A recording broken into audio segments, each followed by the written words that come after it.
Welcome to Kumudha சமையல். இன்னைக்கு நம்ம பார்க்க போகிற ரெசிபி ஒரு சிக்கன் லிவர் ரோஸ்ட். இது எப்படி பண்ணுறதுன்னு பார்க்கலாம் வாங்க. இப்போது அதுக்கு ஒரு கடாய் வச்சு கடாய் நல்லா சூடானதும் கொஞ்சமாக ஆயில் சேர்த்துக்கலாம். நான் இன்னைக்கு ரீஃபைண்ட் ஆயில் சேர்த்துருக்கேன். நீங்கள் எந்த ஆயில் யூஸ் பண்ணுறீங்களோ அந்த ஆயில் சேர்த்துக்கோங்க. அந்த லிவரை வந்து நல்லா வாஷ் பண்ணிவிட்டு கட் பண்ணி வச்சுருக்கிறேன்.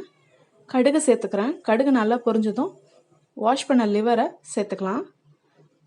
சேர்த்துட்டு அந்த எண்ணெயிலே வந்து நல்லா வந்து அது ஃப்ரை ஆகணும், வேகணும்.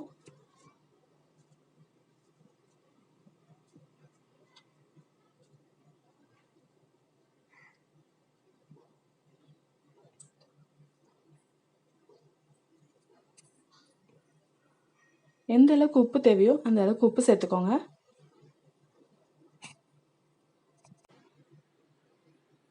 அப்புறமா மஞ்சத்தூள் சேர்த்துக்கிறோம். இதெல்லாம் சேர்த்துட்டு இந்த ஆயிலே வந்து நல்லா ஃப்ரை பண்ணுங்க.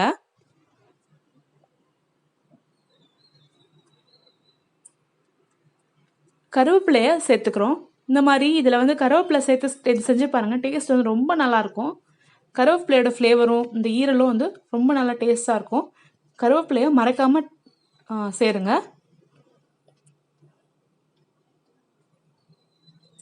ஒரு லிட்டு போட்டு க்ளோஸ் பண்ணி வச்சிடலாம். இப்போ பார்த்தீங்கன்னா நல்லா வெந்துடுச்சு. இந்த ஸ்டேஜில் நம்ம எடுத்து வச்சிருக்கிற குழம்பு மிளகாய்த்தூள், இந்த குழம்பு மிளகாய்த்தூள் வந்து உங்ககிட்ட இல்லைன்னா மிளகாத்தூள், தனியாத்தூள், மிளகுத்தூள், சீரகத்தூள் சேர்த்துக்கோங்க. மேலே வந்து ஐ பட்டன்லேயும் குழம்பு மிளகாய்த்தூள் எப்படி அரைக்கிறதுன்றது கொடுக்குறேன். வேணும்னா அந்த வீடியோவும் போய் செக் பண்ணி பாருங்கள். இப்போது குழம்பு மிளகாய்த்தூள் சேர்த்துட்டு உங்கள் காரத்துக்கு ஏற்ற மாதிரி மிளகாத்தூள் சேர்த்துட்டு ஆயிலே நல்லா ஃப்ரை பண்ணுங்கள்.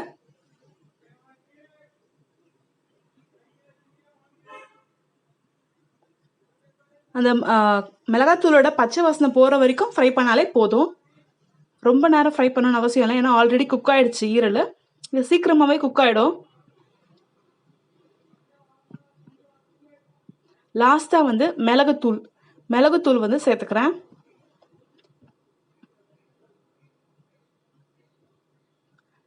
மிளகுத்தூள் சேர்த்துட்டு ஒரு 2 நிமிஷம் மட்டும் வதக்கிட்டு ஆஃப் பண்ணிடுங்க. அவ்வளோதான் ஃப்ரெண்ட்ஸ், ஒரு சூப்பரான சிக்கன் லிவர் ரோஸ்ட் ரெடி ஆயிடுச்சு. நீங்களும் இந்த ரெசிபி உங்கள் வீட்டில் மறக்காமல் ட்ரை பண்ணி பார்த்து எப்படி இருக்குன்னு கமெண்ட்டில் சொல்லுங்கள். தேங்க்ஸ் ஃபார் வாட்சிங். தேங்க்யூ.